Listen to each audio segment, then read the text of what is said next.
Oi pessoal, começa agora mais um Quem Somos Nós, o programa para quem tem prazer em conhecer. Se você tiver interesse em todas as séries de conversas que a gente já fez nos 5 anos de programa sobre a natureza humana, acesse Quem Somos Nós, escolha o que você quer ouvir, se você quer assistir, o que você quer fazer, baixar no podcast e escolha os temas que mais te interessarem. Hoje nós vamos encerrar uma série sobre alimentação, nutrição, dietas e coisas por aí. E a gente achou que fazia sentido conversar com um médico que vem defendendo jejuns intermitentes como um caminho para a saúde. Aqui com a gente, o House brasileiro, o clínico geral, infectologista, nefrologista e também colunista da Band News, Dr. Paulo Ouzon.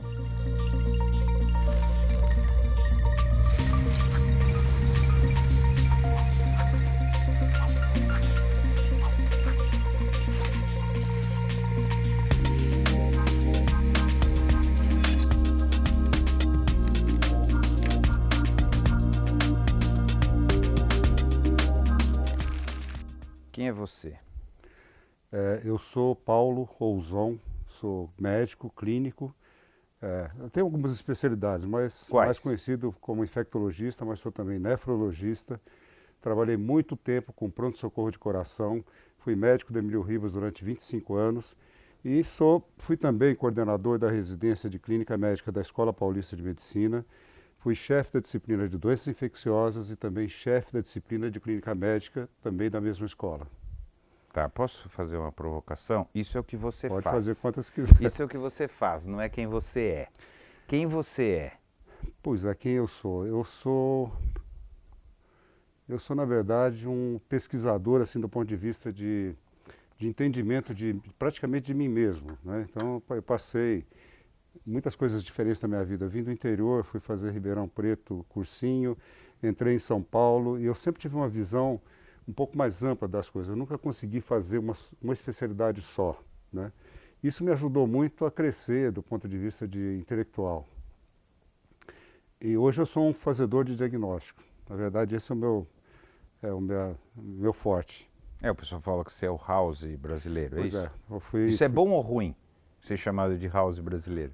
Olha, por um lado é bom, né, porque é um reconhecimento da sua capacidade.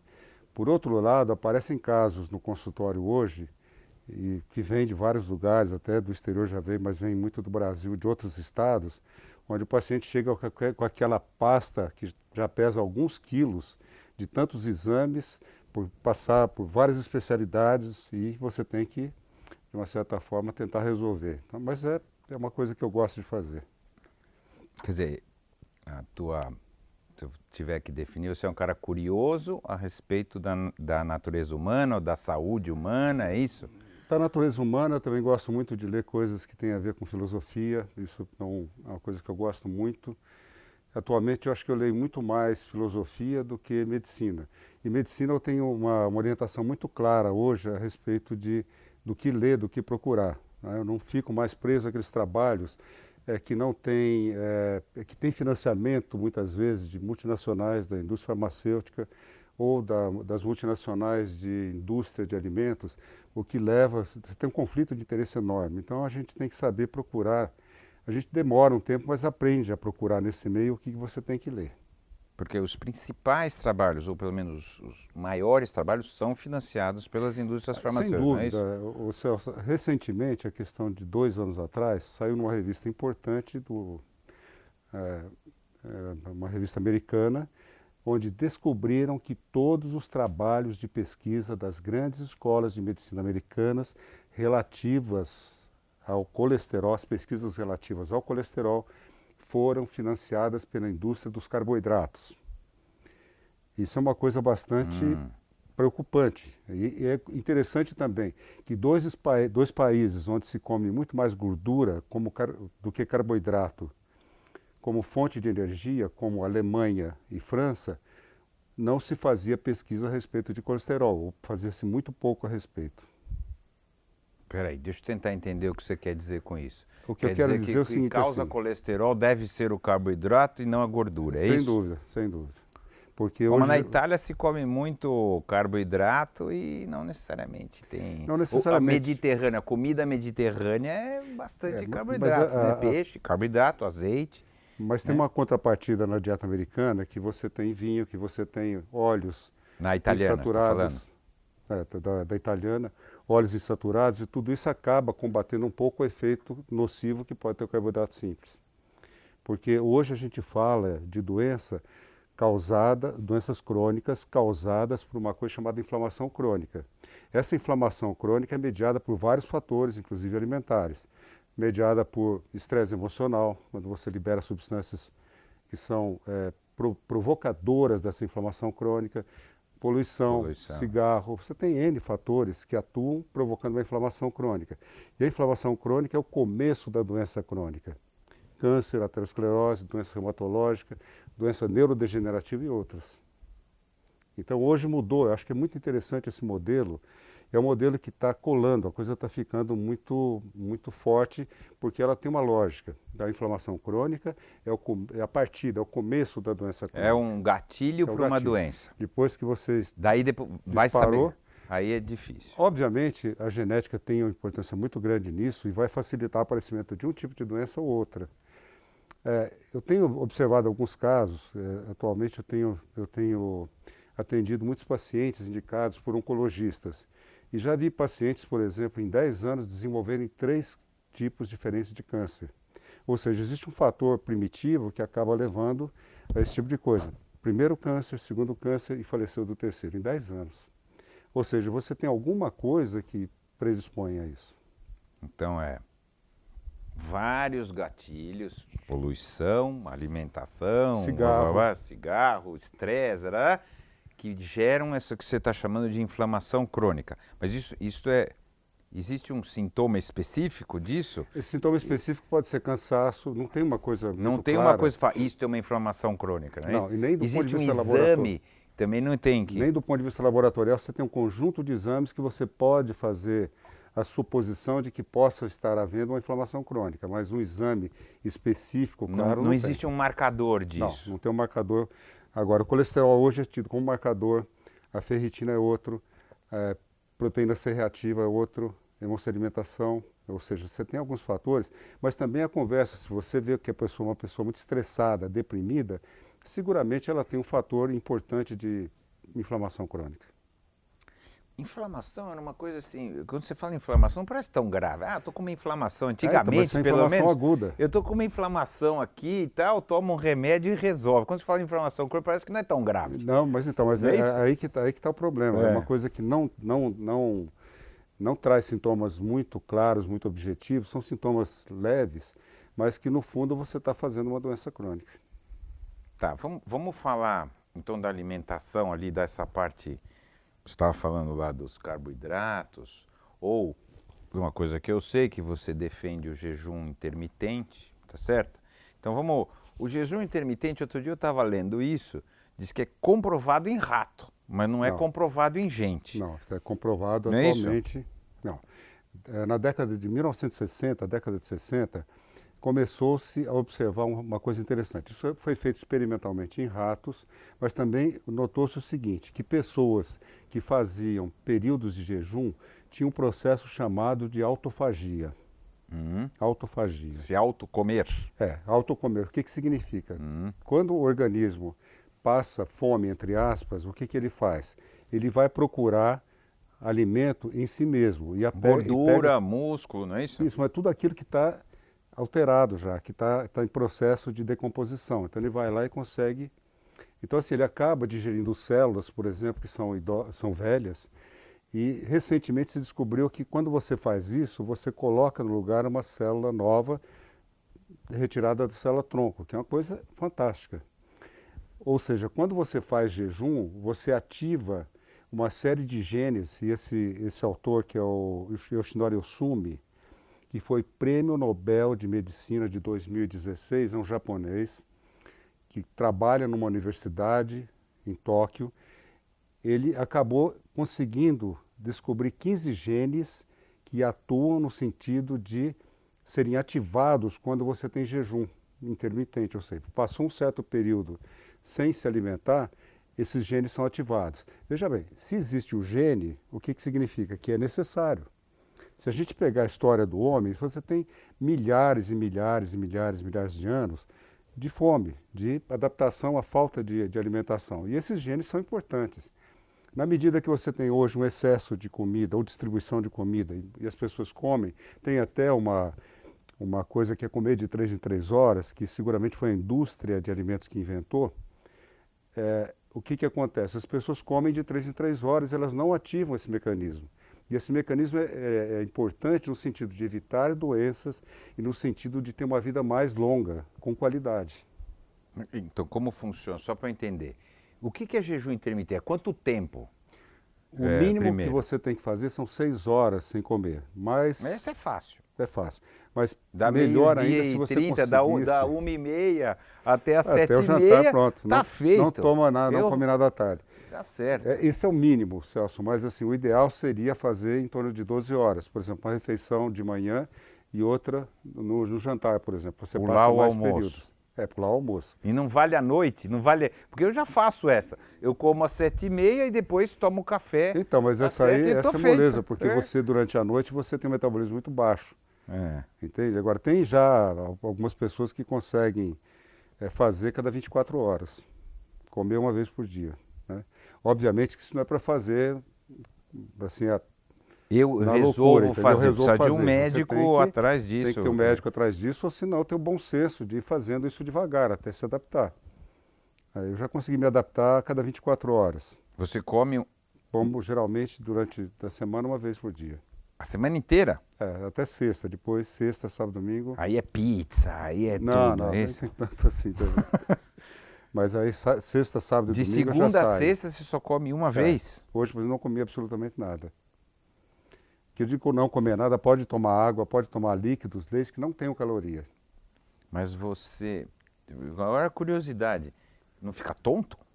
De jeito nenhum. Nós temos vários mecanismos de manter a glicemia do organismo. E também outra coisa que saiu mais recentemente é que os corpos cetônicos, resultado do jejum, você acaba decompondo a gordura para obter energia. E os chamados corpos cetônicos, que são produto da degradação de gordura, também são utilizados pelo cérebro. Ou seja, então não é ruim? Não é ruim. Não é ruim. Outra coisa que ocorre, quem faz isso percebe nitidamente que você fica mais aceso, mais ligado, quando faz período sem se alimentar frequentemente. É o que acontece depois de uma refeição um pouco maior, por exemplo, no almoço, onde você fica mole e não consegue pensar direito. Você já deve ter passado por isso. Eu nunca passei por isso. Não, mas então, é uma coisa interessante, porque a base disso que você coloca e não é uma base só de pensamento, pelo que você diz, existe um estudo, então, desse japonês, que eu esqueci o nome, que a gente tem genes que estão desligados, é isso? Mas que, a partir do jejum, eles são ativados e fazem uma limpeza, você faz o corpo fazer uma limpeza, faz uma faxina. E uma renovação de células, é isso? Exatamente.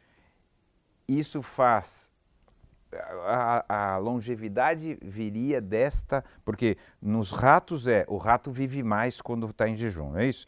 As experiências. Em jejum e quando está com restrição calórica também. Que é isso, que é a restrição calórica, exatamente.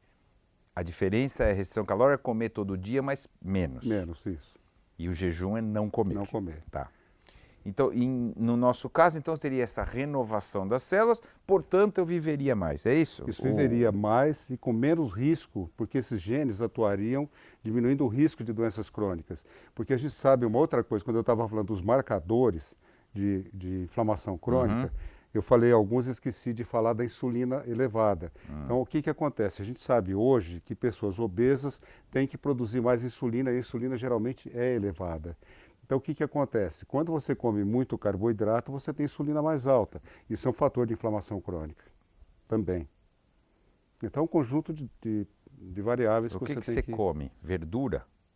É isso? Só verdura? Porque você não pode comer macarrão. Pizza não vai. Não é isso? Não, mas você pode onde nós comer outros carne, você come complexos. carne, é isso? Pode comprar outros Porque eu entendi que gordura, não é isso? Pode comer outros carboidratos complexos, O que quer dizer integral, por exemplo, que são integrais, que não são refinados, porque a diferença que tem, Celso, é que o refinado, o que é industrializado, ele tem uma absorção muito rápida, então ele provoca um estímulo mais intenso no pâncreas. E o pâncreas faz o fígado produzir mais colesterol. Então o que acontece?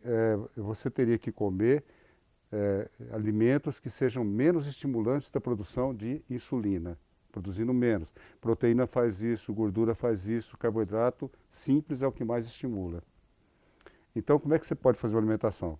Comer salada, comer óleos graxos insaturados, né? Você tem ovo, você pode tomar leite, hoje, apesar de tudo que existe contra o leite, a lactose, você pode comer carne, você pode comer peixe, pode comer outras. Então você tem uma dieta que pode ser muito rica, frutas. Então tem muita coisa que você pode comer. Pode tomar seu vinho de vez em quando. O problema é ficar sem pizza. Mas aí isso a gente resolve. Sem pizza? Mas assim... Pode até comer pizza também. É tudo questão da frequência e da intensidade das coisas que você faz. Não precisa ser tão radical. Claro. Não vou comer pizza. Não é bem, porque essas dietas que normalmente são feitas, elas são muito radicais. Então a pessoa chega uma hora que não aguenta. Então é melhor ir emagrecendo devagarzinho, com o tempo, né? Então, assim, a tua percepção sobre medicina hoje a alimentação hoje talvez seja o principal fator de cura, é isso? É um dos principais. Não sei se é cura, mas manutenção de saúde, sei lá. Manutenção de saúde. E outro também importantíssimo é a questão emocional, a questão de estresse. Isso também é uma coisa hoje muito clara. Porque assim, o estresse emocional, a depressão são ativadores de inflamação crônica também, potentes também. Mas é muito pouco estudado pela medicina, que é muito pouco quantificável. É difícil você dizer o quanto que um determinado estresse ou depressão gerou. Quanto é que isso vai gerar? A gente não sabe direito. Agora, eu não sei se isso existe estudo, mas por que a gente tem tanto mais, ou fala tanto mais de depressão hoje do que antigamente? O que acontece? Então, o que aconteceu? Você tem fatores, primeiro que é o hábito que as pessoas têm, essa cultura do que faz na vida, o que não faz. Em segundo lugar, o próprio excesso de produção de insulina decorrente da ingestão de quantidades maiores de carboidrato provocam quadros de variação muito brusca da glicose no sangue, provocando quadros de hipoglicemia. E a falta de glicose ou hipoglicemia são fatores irritantes do cérebro. Então, a pessoa que tem quadros de variação rápida são pessoas mais ansiosas. Ansiedade hoje e depressão estão no mesmo saco. Tem até um livro que surgiu na década de 70 aqui no Brasil, que é o Sugar Blues. Não sei se você chegou a ler. O Sugar Blues é assim, a tristeza do açúcar. Essa é uma das bíblias da macrobiótica. E, na verdade, na época foi muito combatido pela indústria de alimentos e hoje a gente sabe que é o que falava lá atrás. O açúcar, o quanto o açúcar... A tristeza do açúcar, provocada pelo açúcar. Porque com os quadros de hipoglicemia você tem uma irritação do cérebro. Você fica ansioso, fica nervoso. Eu estou começando a ficar assustado, para falar a verdade. Quando você começa a falar assim, porque daí você fala, tudo que a gente está fazendo está errado, é isso? Olha, na prática. Vou dizer assim, o que acontece é que a indústria de carboidratos é muito poderosa. Primeiro fator. Segundo fator é que você, com alimentos desse tipo, você tem uma durabilidade do alimento muito grande. Então, realmente, assim, é uma coisa muito poderosa. Tanto que a indústria do cigarro, quando começou a perder as ações coletivas, o que ela fez? Ela migrou para a indústria de alimentos. Então, a indústria do cigarro, ela migrou para a indústria de alimentos. Isso está escrito em vários lugares aí. Tem até um filme que fala um pouco dessas coisas aí. Então, a gente... todo esse movimento das coisas orgânicas, esse movimento das coisas integrais, vegetariano pelo jeito não, né? Porque você defende carne, não é isso? Ou não? Tudo depende da qualidade. Quando você Porque tem os veganos... Tem vários veganos, tem os crudivoristas, você tem vários. Exatamente. Esse caminho, você vai até onde? Você acha que, do ponto de vista médico, até onde você acha que... Eu acho que tem um certo exagero, quando você fala a respeito só de comer alimentos crus, porque você pode adquirir doenças fazendo isso. Mas em relação, por exemplo, assim, que o orgânico é melhor do que o o não orgânico, é verdade, porque você usa, no orgânico você não usa defensivos agrícolas. Ele é melhor não porque tem mais nutrientes, mas porque não tem Por não coisas. ter Ele é isso. melhor pelo que ele Claro. não tem. Não é Porque o isso? defensivo agrícola também é uma atividade, provoca aumento da atividade inflamatória crônica. Então, assim, o que acontece, Celso? Você tem um grande número de coisas que provocam inflamação crônica. Você tem as defesas do organismo. Então, quando a balança pesar desse lado, é que você vai ter inflamação crônica e pode ter doença. Quando desse lado for maior, o risco diminui. Tá. A tua opinião sobre o vegetarianismo qual é? Depende, vegetarianismo normal ou orgânico? Não, orgânico. Nós estamos falando o mundo orgânico. Nós estamos entrando Mundo agora orgânico, nesse tá. mundo orgânico integral, vegetariano e vegano. Vai, vamos tentar, do Então, teu o que olhar acon- médico, como que é isso? Você tem nos alimentos todos que a gente, no chamado vegetarianismo orgânico, você tem vários antioxidantes, você tem polifenóis, você tem uma série de antioxidantes que atuam no sentido de diminuir os radicais livres que são os provocadores da inflamação crônica. Então, com certeza, isso tem um efeito favorável na saúde das pessoas, sem dúvida nenhuma. E o veganismo também, porque o vegetarianismo ainda se pode, às vezes ovo, às vezes leite. E o vegano é nada. Nada. Eu acho que o vegetariano inclui ovo, se não me engano. Pode Você incluir, tem é ovo, não lacto, sei o quê, vegetariano, tem toda- existe um monte de coisa. E você tocou no negócio do leite, da lactose. Por que a gente agora, todo mundo Pois é, são tem duas- problema com lactose e a gente não tinha? São E, duas- e glúten também, que todo mundo tem problema e a gente não tinha. São Ou a duas- gente não sabia. Eu acho que são duas coisas muito interessantes. Por que depois de tanto tempo, como você disse, de repente o leite faz mal e o glúten faz mal? Só que a gente não considera o quanto que se coloca de aditivos, tanto no glúten, o que se usa para poder produzir o trigo, e o que se usa também para poder conservar o leite. A gente não... O gosto de leite... Eu passei um tempo que eu pegava o leite direto do sítio, em Atibaia. O gosto é completamente diferente do leite que você, mesmo que seja A. A nata, que forma diferente, é tudo diferente. Então, mas convencionou-se dizer que é a lactose que provoca isso. Eu acho que essa Tem coisa gente precisa ser que um diz pouco assim, mais... ah, não, nós, uma questão evolutiva, né? A maior parte dos adultos tem dificuldade, estou dizendo o que se fala, né? Tem dificuldade de quebrar e processar a lactose, então existe essa intolerância à lactose, né? É o que se fala. E um pouco também com o glúten, mas aí é celíacos, tá certo? É, Uma não doença seria. específica, Isso. né? Mas agora ele é grande, todo mundo tem isso. Não, todo Mas mundo por tem quê? problema hoje. Eu acho que essas coisas, vamos dizer assim, a gente tem uma história toda da medicina que muita coisa que era defendida como sendo uma coisa absoluta e clara, depois muda tudo. Como o colesterol está acontecendo agora. Então, eu acho que é necessário, mas é que, vamos dizer, o patrocínio dessas pesquisas geralmente tem conflitos de interesse. Então, fica difícil da gente saber realmente, como eu disse agora há pouco, quem financiava os trabalhos de colesterol era a indústria do carboidrato. Então, fica difícil de você chegar a uma conclusão mais Então, por clara. isso que é assustador, porque a gente fica, fala e no final, mas no final, é assustador por um lado, por outro lado, meio simples, não é isso? Simples. Coma integral, coma orgânico e variado. Isso, claro. Ou não Faça coma, atividade física. tá certo? Ou não Ou coma, que é o seu período caso. sem comer, não é que você não come. Eu já vi. E faça atividade física, que é outro fator que combate a inflamação crônica.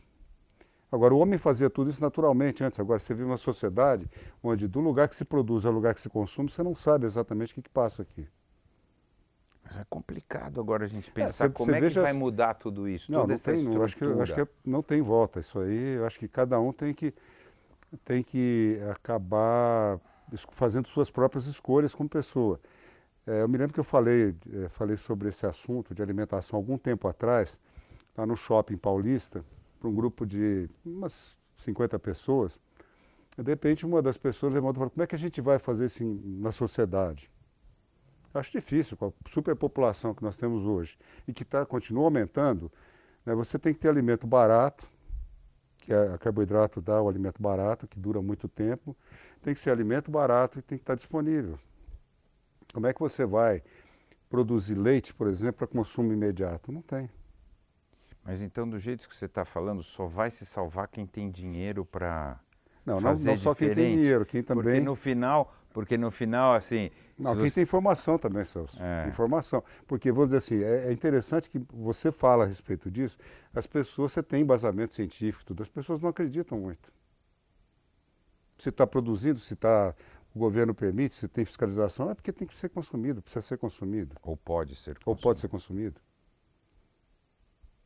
Eu sei, mas se é uma escolha pessoal, nem todo mundo tem conhecimento, né, para fazer essa escolha, porque esse conhecimento não existe, ele não está disponível, né? Ele tem em lugares, você está falando, ou mais um, mas assim, não é um conhecimento Não, de todo fora que mundo. você tem uma contra-informação. Enquanto você está pregando meio que no deserto, você tem toda a informação, tem toda a propaganda, tem toda a informação contra.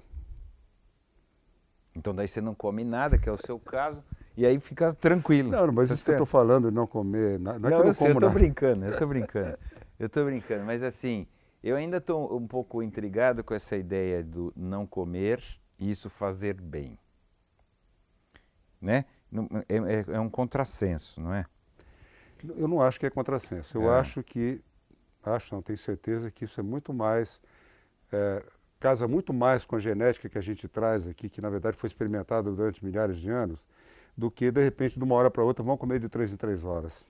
A própria Organização Mundial de Saúde, recentemente, eu não sei te dar referência, mas ela colocou, e o próprio esse japonês que também é prêmio Nobel, que realmente não tem nenhum sentido comer de 3 em 3 horas. Que ao invés de emagrecer, até engorda. Mas agora, de 3 refeições ao dia para ter a quantidade de caloria Com mínima. 3 vai dar exatamente, você não vai ficar fazendo, comendo 3 vezes ao dia, se imaginar 7 da manhã, 1 da tarde e à noite, você não faz esse processo. Você não faz o processo, de limpeza, limpeza. E etc, etc.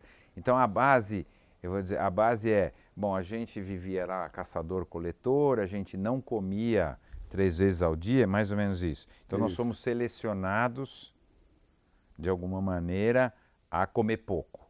Sem dúvida, eu acho que então quem comia... o nosso corpo foi selecionado para aproveitar aquilo que a gente tem. Mas essa ideia, eu acho interessante, mas então a ideia de que a gente tem que ter um mínimo de 2.000 calorias por dia é falsa. Olha... Porque não é? Porque ou é uma coisa ou é outra. Não tem sentido. Se você pensar, você sabe por que a gente acumula energia na forma de gordura? Não. Não.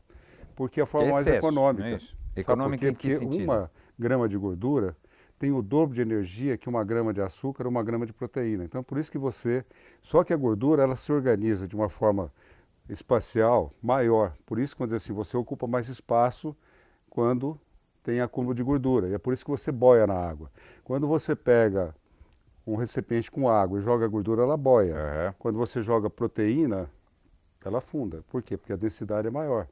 Então, o jeito de você ficar mais leve, por incrível que pareça, é ter reserva na forma de gordura. Só que ocupa mais espaço. E hoje existe uma neura, né, na sociedade em relação à obesidade. Do ponto de vista médico tem importância. Mas assim, que as pessoas não devem ser obesas, que, né, tem toda uma... Porque você mesmo falou, porque causa um monte de problemas. Causa um monte de problemas, sem dúvida. Mas o que causa o problema não é a obesidade, são os fatores que levam à obesidade. Como assim? O que acontece quando você come mais do que o teu organismo necessita? Você, por exemplo, não faz atividade física ou faz uma atividade física e você come mais em forma de gordura. Claro, então você vai economizar aquilo que você comeu, porque no passado como é que funcionava? Você não guardava e depois gastava rapidamente. Agora não, você vai acumulando. E você acumula na forma de gordura, que é o jeito mais leve de você guardar. O que se falava é assim, como a gente não comia regularmente lá atrás, há milhares de anos, aquilo que vinha de excesso a gente guardava como gordura para poder gastar depois, não é isso? Que nem um urso, né? Hoje, como a gente está sempre com comendo excesso, a gente vai acumulando a gordura. O organismo não sabe. Você tem a genética toda aqui. Que não tem nada a ver com o que a gente faz. Que não tem nada a ver com os hábitos que você adquire. E aí, comendo uma vez por dia, eu estou meio intrigado com esse negócio. Porque, primeiro, eu acho muito difícil comer só uma vez por dia, não sei em quanto tempo você chegou nessa adaptação. Foram anos aí que na verdade eu acabei marcando no meu horário de almoço atividades onde eu também não fico Pensando em que está comer. com fome. Quando no final de semana é mais difícil fazer isso. A fome é psicológica, não é biológica. Eu acho que tem as duas coisas. Mas É. assim, a gente é criado que você tem que comer, É um hábito. vai criando hábitos e você vai... Mas não é, às vezes eu vou no restaurante japonês, passa 2 horas, eu tô com uma fome desgraçada. Entendeu? Não sei se isso aí é hábito. E agora se eu como uma macarronada, demoro mais para ficar com fome. Mas isso tem... Mas isso não pode ser psicológico? Mas tem condicionamento será? psicológico Mesmo? atrás disso também. Um pouco. A gente nunca... A coisa mais difícil que tem é separar o que é hábito daquilo que é necessidade. Eu com vários anos de medicina, eu realmente assim, não consigo muitas vezes diferenciar uma coisa da outra. Não, acho que faz sentido. Faz sentido o que você falou. Vamos voltar para o jejum, que para mim talvez seja uma coisa mais... talvez é o mais diferente, porque você fala, não, vamos alimentar direito, vamos fazer exercício, vamos fazer para não gerar, vamos tentar não viver em poluição, não estresse e tal. Mas hoje é quase um senso comum, né, assim, desse tipo de saúde. Essa história do jejum é a história contrária, Tá. né? Porque você fala assim, é a não alimentação que faz... Não alimentação, não a fome. Nós não estamos falando sobre isso, tá certo? Mas é a não alimentação que faz bem. Porque aciona determinados genes. Porque a gente se renova. Isso é comprovado? Porque você falou, tem o japonês e tal, não sei o quê. Mas outro dia mesmo eu li, é comprovado com rato, mas não com gente. Não, mas depende se você... Hoje você tem um monte de informação, depende da referência que você vai ler. Você tem informações hoje de 10 anos atrás, tem de 1960 e tem de agora. Tem uma coisa muito interessante também, ô Celso. Eu no último ano da faculdade, quando eu estava no 6º ano, no 5º, 6º ano, eu trabalhava com pesquisa em nefrologia. Eu sempre fui dessa área desde o 3º ao 6º ano. E eu trabalhei com o professor Aron, que estudava jejum e função renal. Então acontecia uma coisa extremamente interessante. Ele inclusive fez o trabalho dele de doutorado sobre isso. Então toda vez que você pega uma pessoa que entra, principalmente obeso, fica em jejum, ele chega a perder 3 quilos, ou às vezes até mais que isso, nos primeiros dias. Depois para de perder peso. Você sabe o que acontece? Ele elimina um excesso de água que o organismo tem. É como se fosse uma preparação para diminuir o peso para poder ficar mais eficiente. Então é outro... Mas depois, primeiro elimina a água, depois é que Elimina começa a água, a consumir depois, a gordura. Isso, depois começa a consumir a gordura. No peso acontece isso. Então, se você puder recomendar, então você recomenda que as pessoas comam uma vez por dia. Eu não estou falando isso, vamos dizer assim, depende. Obviamente, se você conseguir chegar nisso, tudo bem. Mas... Não é condição sine qua non, Não, mas de o forma ideal alguma. é 12 horas sem alimento, fazer sem o chamado alimento jejum. sólido, é isso. Fazer o jejum intermitente. Se você acrescentar esse jejum intermitente, pode ser cada 12, atividade física é mais um fator também de diminuir a inflamação crônica e poder levar uma vida mais longa e com qualidade. Uma vez por semana, tá bom, é isso? Também, tudo que você fizer nesse sentido ajuda. É questão de você criar o hábito. Mas parece que não é tão... volto a falar. E as pessoas que passam fome? De alguma maneira elas estão fazendo um jejum involuntário. Qual é o processo que acontece então? Porque Então, tem muitas limitações que acontecem com a fome, tá certo?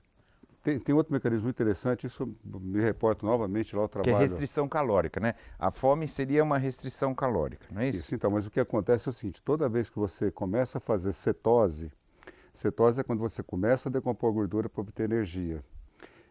A cetose, essa situação aqui, a cetose é quando você tem excesso de corpos cetônicos, que são produtos da degradação e utilização da gordura. E os corpos cetônicos, eles atuam inibindo a fome. Então, no começo, você passa a ter uma certa fome quando começa a fazer jejum. Mas chega uma hora que a própria consequência do jejum processo leva do a uma jejum anorexia. tira a fome, é isso? Isso. Então, nesse trabalho de pesquisa desse professor, Japonês. você notava que no terceiro, quarto dia, o sujeito não tinha mais fome. Podia ficar um mês, por exemplo. Ele ficava um mês sem comer. Inteiro? Sem comer Sem comer nada, nada? absolutamente. Só Só bebia? tomava água, tomava chá, mas você tinha o risco de uma coisa que se chama acidose lática, que é raríssimo, que daí quando acontecia isso você tinha que parar. Mas a grande maioria suportava tranquilamente um mês de jejum. O Gandhi fazia jejum como protesto, e é uma curiosidade só agora, e ele diz que tem que colocar limão ou laranja, alguma coisa, não tem nada a ver isso. Isso aí, cada um tem É sua... só por gosto e não por Claro. não Claro. ter... Ou tem outros que tomam chá, que também não tem caloria nenhuma. Também pode ser. Então quer dizer que se eu conseguir passar um mês sem comer, no terceiro dia eu já não tenho mais fome. Terceiro, quarto dia, eu trabalhava junto, você percebe. Chega Nós uma hora vamos que testar com você, eu vou ficar olhando, você ficar um mês sem comer, porque eu não vou não, não quero ficar um mês sem comer. Então, vamos lá. Eu quero tentar... Isso era um protocolo, Celso, que era um trabalho de pesquisa para um protocolo que a pessoa precisava emagrecer, geralmente eram obesos mórbidos, né? E hoje está na moda, inclusive, a cirurgia para obesos mórbidos. Bariátrica, não é isso? Cirurgia bariátrica, o que o sujeito passa não ser fome? O corpo dele não passa fome? Passa. Por quê? Ele só não sente, não é isso? Só não sente. Porque diminuiu o volume. Não, porque ele vai gerar cetose. E quando gera cetose, a fome passa. Ah, não tem a ver com a questão de diminuir o volume? Não. Diminuir o volume, ou seja, a saciedade vem antes, A saciedade é do hipotálamo, não é da barriga. É. Mas não precisa um estímulo qualquer aqui na barriga? Não? A cetose, por si só, inibe a fome. Ah, é? Então, o fato de estar consumindo O fato de estar consumindo... O tratamento da assim, fome vem da própria decomposição da gordura. Olha que interessante. Eu entendi. Não é fantástico assim, isso? É bonito, né? Então, diminui o estômago da pessoa, então ele come menos, não o suficiente para manter o corpo que ele tem agora. Ele vai usar reserva de gordura. Aí vai usar reserva de gordura e o subproduto da disso gordura inibe a fome. Inibe a fome, é isso? Exatamente. Agora, tem alguns pacientes que acabam fazendo alguns distúrbios alimentares graves, né? Por exemplo, eu acompanhei pacientes que foram operados e que depois tomavam várias latas de leite condensado, por exemplo. Por quê? Porque adorava leite condensado, então de repente engordavam tudo novamente. Porque o leite condensado ele suporta, porque o estômago é pequeno, aquela coisa toda. Ele é muito forte para um pequeno, muito açúcar, é isso? Claro, se você for comer verdura e tal, isso vai criar um desconforto, mas tomar líquido, por exemplo, é famosa a história do leite condensado, por exemplo. Não sabia. Não sabia. Então, se você tiver que fazer uma recomendação de saúde hoje para as pessoas, assim, viva como? Eu acho que tem algumas coisas que são importantíssimas. A questão da alimentação a gente já discutiu, do orgânico, tentar diminuir o estresse, nem sempre você consegue fazer isso. Atividade física, importantíssimo. E tentar fazer períodos, não precisa ser todo dia, de pausas alimentares ou jejum intermitente, no sentido de ativar esse mecanismo de limpeza do organismo. Isso está provado que existe. O negócio do estresse, em algum momento eu ouvi alguma coisa que você falou sobre a questão da meditação, não é isso? Você é um cara que defende isso, né? A meditação como uma forma de baixar o estresse. A meditação tem comprovação científica de que funciona? Hoje você tem uma certa facilidade para estudar, porque você pode fazer o chamado ressonância magnética funcional. Ou seja, a pessoa... você vê on time, você vê no mesmo tempo, você vê como está funcionando o cérebro.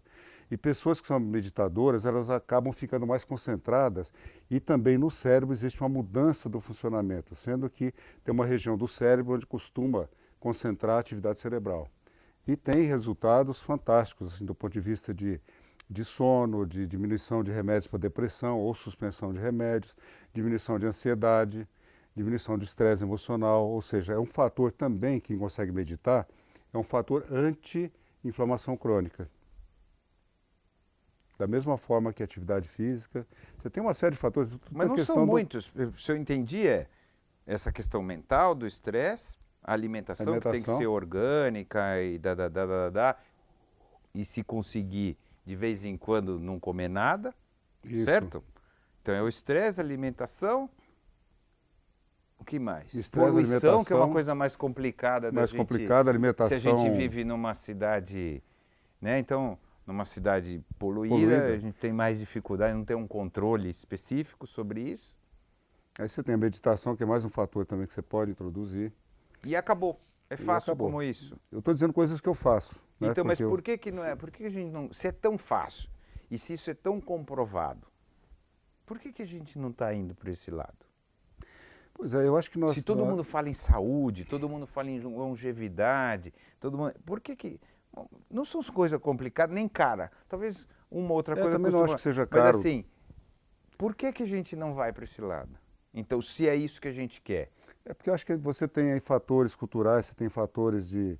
Quer dizer, você tem informação que está toda hora questionando esse tipo de coisa. Interesses, é isso? Interesses, com certeza. Com certeza. Então, no teu ponto de vista, nós somos reféns dos interesses. Mais ou menos isso. E por isso que tem essa dificuldade. Apesar de estar dos dispositivos ou das maneiras estarem disponíveis, a gente não consegue colocar porque tem interesses maiores, comerciais, etc. Maiores, você tem a tua relação com a família, a relação com a sociedade, você tem hábitos que são criados. Né? Por exemplo, assim, eu conheço pessoas que moram sozinhas, ou marido e mulher, que conseguem fazer esse tipo de coisa. Mas quando você tem uma família maior, tem um filho que quer tomar refrigerante, que é outro que quer comer sanduíche, aquela coisa toda, então fica muito difícil de administrar isso. Claro, senão vai gerar tensão. Gera tensão, e aí briga. Tem que fazer mais meditação por causa da tensão que você gerou de não sei o quê. Acaba levando mais estresse. É mais coisa fácil complicada. tomar o refrigerante, não é isso? Sem dúvida. Dá o refrigerante e pronto, não enche. Desculpa, você falou que podia interromper. Claro, pode. Pode, claro. Se eu sou uma paciente que vou no seu consultório e quero começar a chegar no jejum intermitente, quais seriam os passos que eu teria que dar para começar? Olha, você tem que primeiro saber o hábito que a pessoa tem, depois você tem que ir fazendo devagar mudanças. Isso depende mais do paciente do que de você como médico. Né? Então, vou dizer assim, hoje é muito questionado, inclusive, como as pessoas têm a sua vida medicalizada. Entendeu? Quer dizer, o poder que a medicina tem de fazer... Resolve com a pílula. Resolve com a pílula. Então, isso está começando a diminuir, está sendo questionado. Então, você tem que dar para a pessoa o que ela tem que fazer. Agora, como fazer, isso depende de cada um. Que nem a gente falou, se você tem uma vida em família, tem filhos, os filhos querem... Você tem que criar hábitos para poder comer junto, almoçar, jantar. Isso já cria um certo conflito. Aí cada um tem os seus interesses, cada um está no seu estágio de conhecimento sobre então, isso. Isso é interessante, né? Porque o homem, quando era caçador-coletor, ele fazia as coisas individualmente. Quando ele começou a plantar e criar a sociedade, começou com a sociedade agrícola. Na hora que ele começou a plantar e começou a formar comunidades, ele passou a ter que fazer muita coisa junto. E também foi aí que surgiram as doenças epidêmicas, na hora que está vivendo em conjuntos. Né? Que nem aconteceu recentemente, pelo menos uma das hipóteses, por que a febre amarela voltou com essa força, talvez eu já vi algumas explicações que tem a ver com o que aconteceu em Mariana. Porque você provocou uma destruição do meio ambiente, migração de macacos que passaram a viver muito próximos e facilitou o reaparecimento da doença. Então, na verdade, depende muito mais de você saber que dá certo desse jeito. Agora, como? É difícil. Como depende de cada um. Eu, na verdade, assim, moro sozinho, então isso me facilita um pouco fazer minhas coisas, né? Mas, assim, quando eu era casado e fazia isso no final de semana, eu não conseguia, porque você tem que se adaptar socialmente ao outro, não sei o que vai fazer. Vai comer fora, tem filho, né? Então, etc. Isso complica.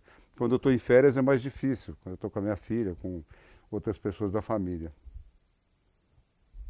Bom, vamos lá. Você colocou que bom, a vida em sociedade trouxe um monte de coisa legal, né? Mas ao mesmo tempo trouxe as doenças, trouxe não sei o que lá. Como que você vê, então, tentando fechar um pouco o pensamento sobre a nossa história humana, assim, como é que você vê a nossa experiência como seres humanos, como esse bicho humano na Terra, ou seja, quem você acha que nós somos?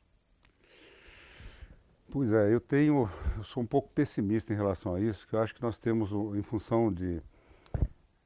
bom, tem algumas coisas próprias que eu acho que atrás dessa coisa chamada humana você tem várias outras... não tem nada a ver com preconceito, mas você tem, vou dizer assim, aquilo que você tem uma figura humana, eu acho que você tem várias coisas diferentes atrás disso. Até uma questão de estratégia de sobrevivência. O que quer dizer isso? Quer dizer o seguinte, assim, você tem desde pessoas que têm uma consciência, tem aquelas pessoas que têm que seguir alguma coisa. E isso é utilizado, né, de uma certa forma. Então, eu acho que nós somos um pouco, enquanto sociedade, um pouco autodestrutivas, né? Então, na história a gente pode observar isso. Toda vez que houve uma grande concentração humana, acabou aparecendo alguma doença, haja vista a AIDS, que aconteceu recentemente, haja vista agora a febre amarela, mas você tem até comportamentos que são agressivos, que são de autodestruição. Quando você não tem um controle maior da sociedade, como a gente está observando no país agora, a coisa tem que segurar, senão degringola. Então eu sou um pouco pessimista em relação a tudo isso. Eu acho que o caçador-coletor tinha algumas vantagens, né? Eu passei um mês no Xingu e vivi um pouco o que é o caçador-coletor. Se bem que lá já tem algum pouco de cultura, né?